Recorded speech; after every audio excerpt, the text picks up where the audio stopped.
hopefully. Let's have a look. Just check 1 sec.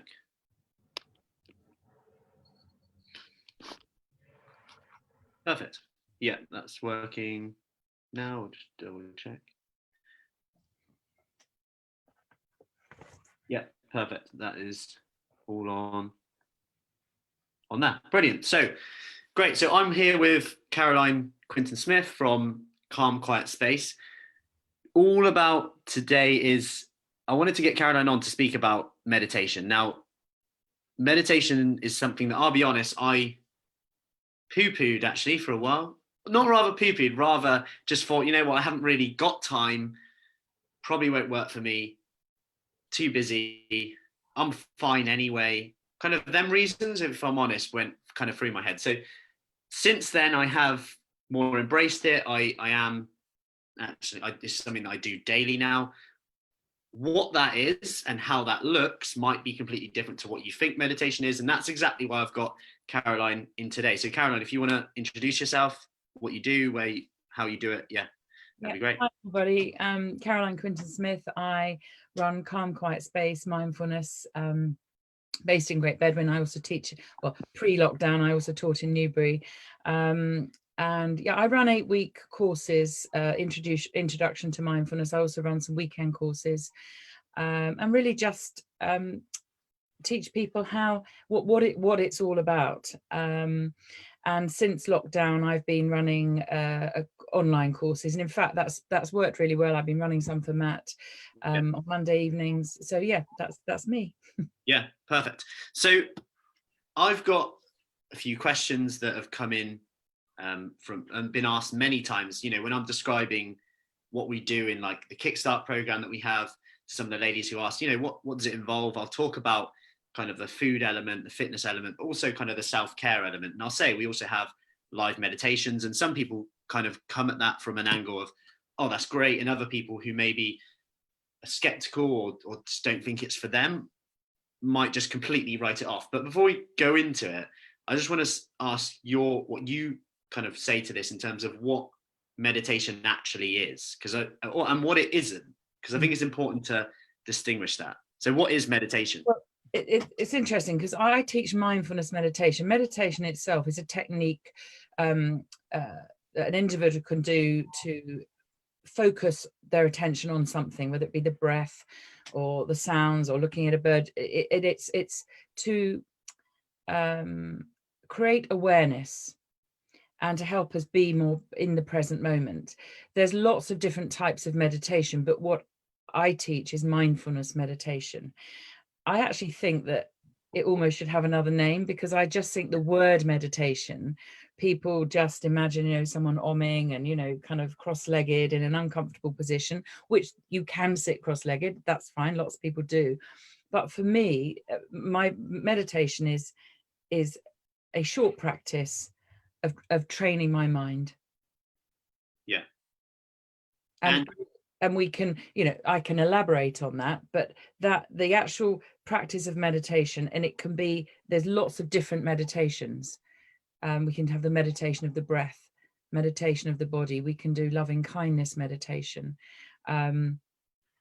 compassion meditation. There's lots of different meditations we can do. And actually, you know, if you go on YouTube, or there's books, there's apps, there's lots out there. And there's lots of really good apps that one of my favorite apps is 10% Happier.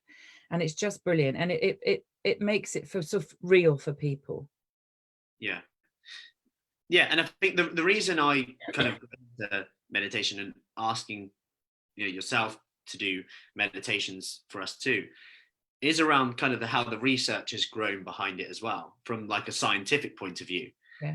In terms of, you know, they look at diets and weight loss, for example, diets with elements of mindfulness, meditation seem to do better in terms of longevity, in terms of keeping the weight off long term. We know that if you think about what most people struggle with in terms of sticking to something, it can often be, you know, the snacking, the tiredness and stress, more so than the plan itself. Like, it's more so just life on top of that and how we handle that. And we know that meditation can help with kind of the prefrontal cortex of our brain, which allows us to make decisions based on where we want to be, kind of in a longer term mindset rather than that impulsive. So that's kind of why we got round into it. So what are kind of the myths around meditation? Like, because why would someone come to me and kind of go, oh, no, meditation is not for me, before even trying it? Really good question. Because people think that meditation is about stopping our thoughts and having a clear mind. And they may say, or it's about positive thinking. And they say, well, my mind's too busy. It isn't about stopping our thoughts. It's about noticing our thoughts. It's actually about changing changing our relationship with our thoughts. Because we live in our heads, we think everything goes on here. We're just in our heads the whole time. The minute we wake up, we have this thinking, and it's throughout the day. And what this practice helps us do is to notice our thoughts and to change the relationship with them. It isn't about getting rid of thoughts. You can meditate if you're the sort of person that has a busy mind. In fact, you should, but it's of great benefit if you have got a busy mind to start to recognize those thoughts as just thoughts. They're not real, they're mental events. And often people do find this hard to get their heads around. And that's why I know for me, I like to teach it over 8 weeks, because it's a very gradual process.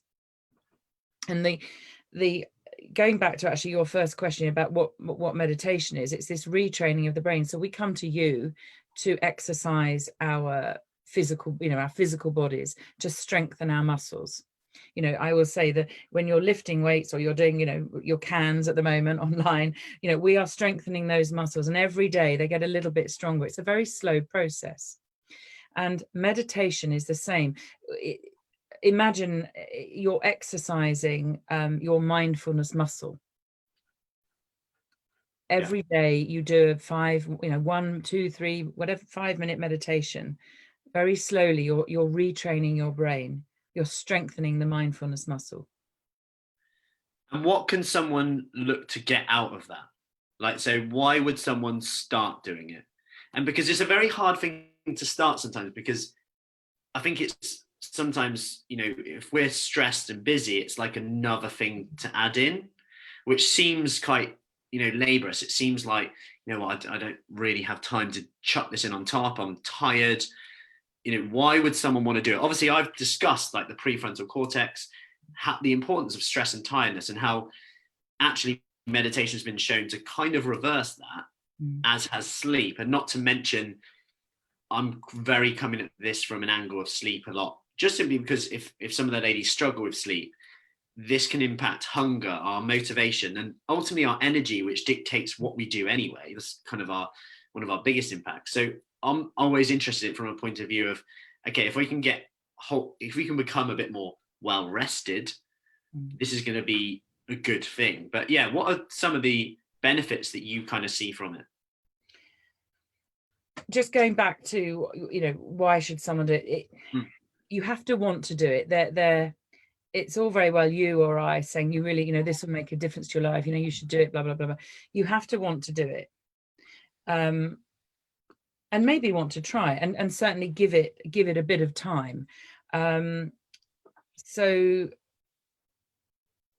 I also think some people, and this maybe not what you want to hear, but if you come in to do meditation for results driven, like I'm going to meditate because I'm going to get to there, I'm going to achieve this, it's sort of the wrong way around. It's like an inside out benefit. We start with ourselves, and then you may get those results, but it's maybe people come to meditation and I'm really stressed, I've got a really busy mind, I'm really anxious, I'm going to go on a mindfulness course to fix that.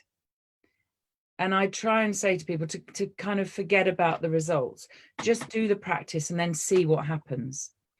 And I will start with ourselves. We're often not very nice to ourselves. We have this self-critical voice in our head that, whatever it may be, okay, I'm going to exercise today and I'm only going to eat 1,300 calories, and then at the end of the day I haven't achieved that. I've had 2 glasses of wine, a Kit Kat, and I cut short my exercise, and then we immediately go, oh, I'm such an idiot. All this self-critical voice. The first thing for me is it's about being kind to ourselves, about changing that relationship with ourselves. Mindfulness isn't about changing who we are, it's about befriending who we are and starting to get to know ourselves and to understand our thinking.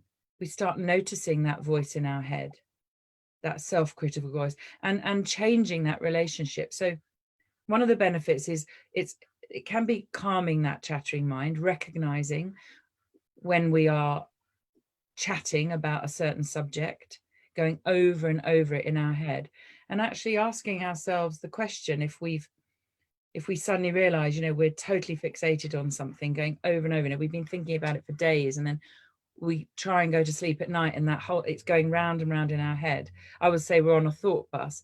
Actually stopping and asking the question, do I want to be thinking about this all day? And we can take a moment, and there's someone, I was listening to a lecture recently, he talks about feeding the beast. So we have this subject, which is the beast. I mean, it could be, at the moment, the beast could be COVID-19. We're all going round in our head, how's this going to pan out? But we feed it with more thinking.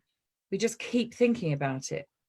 But actually, if we were able to feed something more positive, something more calming, which the one thing that we always have that is always here is the breath. And actually, if you and I just sat for 10 seconds and tune into the breath,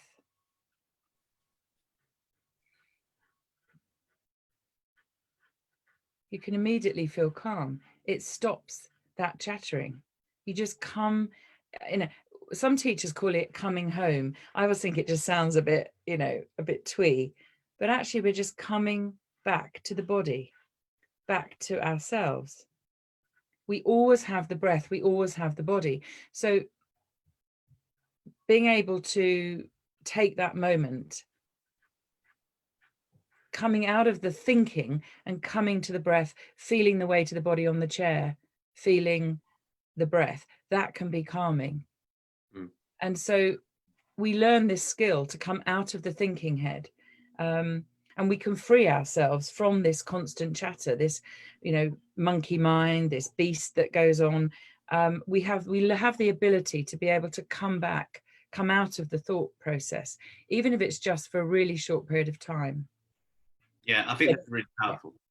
Yeah. So chattering mind is the benefit. Yeah, because it's a bit like, I talk about a lot, like getting out of your head, right? Because when you're in your head, you're thinking about stuff, we're kind of more anxious in a nutshell. And that's why I talk about like writing stuff down as much as possible, because I can be thinking, what a rubbish day, until I actually write some questions down, answer some questions at the end of the day and say, 3 things that worked well today, 3 things I'm grateful for. This is how I want to wake up tomorrow. One thing, my main priority tomorrow is I'm getting it out and onto paper. Okay. All of a sudden I'm kind of in a different space. But yeah, having the breath is something you can apply to anywhere, right? Like, in the past I've had issues with like public speaking and stuff like that, like where you're really nervous. The one thing you can get hold of is always your breath. Always there. And it's the same with, like whatever people find like really nerve-wracking, you can always have that. And this kind of brings me on to my next question, which is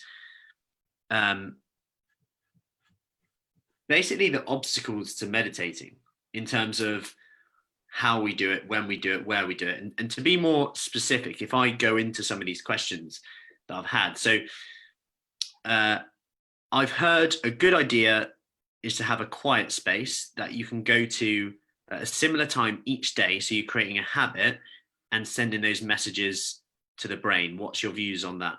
Yeah, absolutely.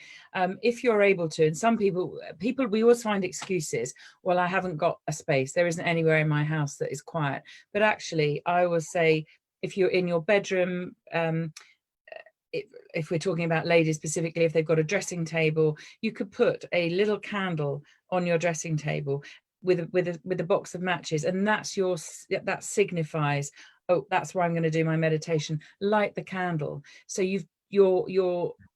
that's your symbol. I'm going to light the candle and I'm going to sit for 5 minutes. In a bath, I mean, some people could run their bath and they could do their meditation in the bath. We can find that space if you've got an outside space.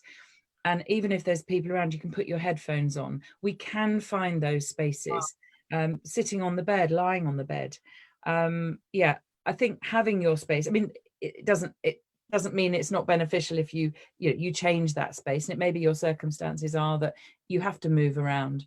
But yeah, having at that regular space to do it, and including it into your day, writing it into your schedule. Even if it's 1 minute, the research has shown that 1 minute a day can start to make those changes in your brain. And that's 10 breaths. 10 breaths. Counting 10 breaths. That's a start. We can start somewhere. One breath, one mindful breath will start to make those changes. I like that, because there's something someone could do just today. And I advise, if you are listening, watching, just to try that right now. Spend 10 seconds, 1 minute, whatever, just focusing on your breath. And that leads me to the next question, which I think I know the answer to. But if anyone has any questions, by the way, and you're just on now, feel free to comment below and I can ask them later or now.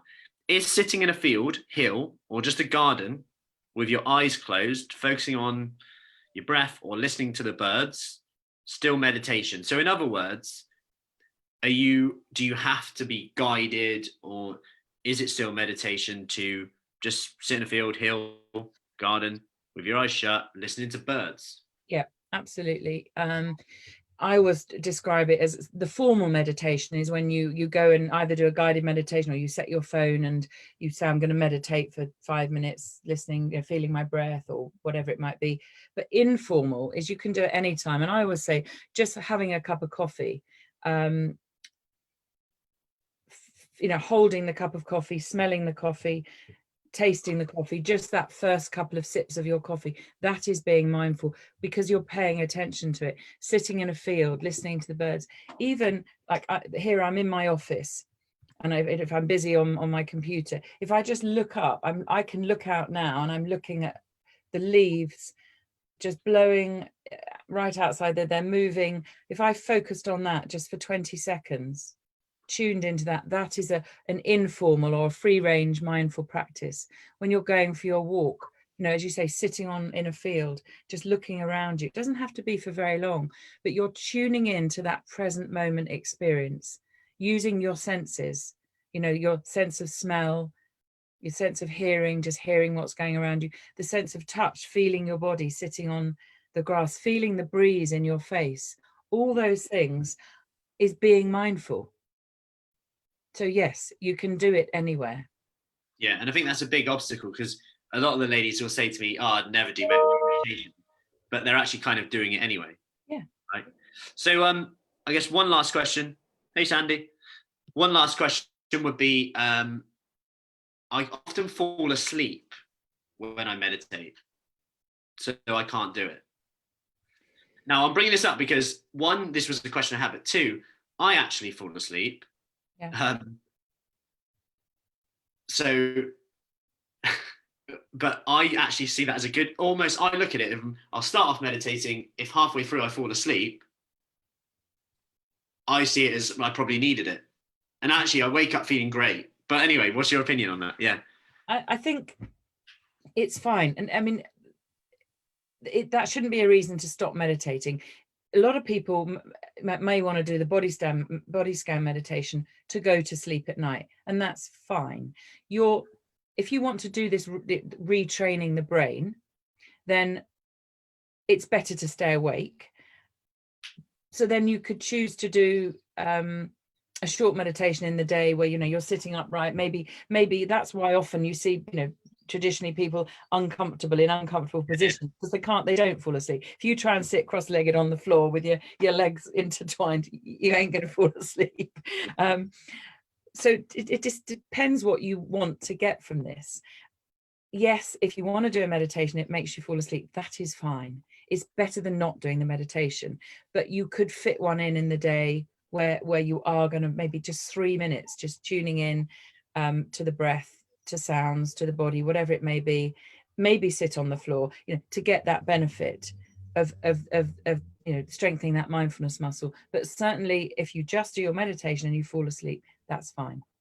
Again, not beating yourself up about any of this.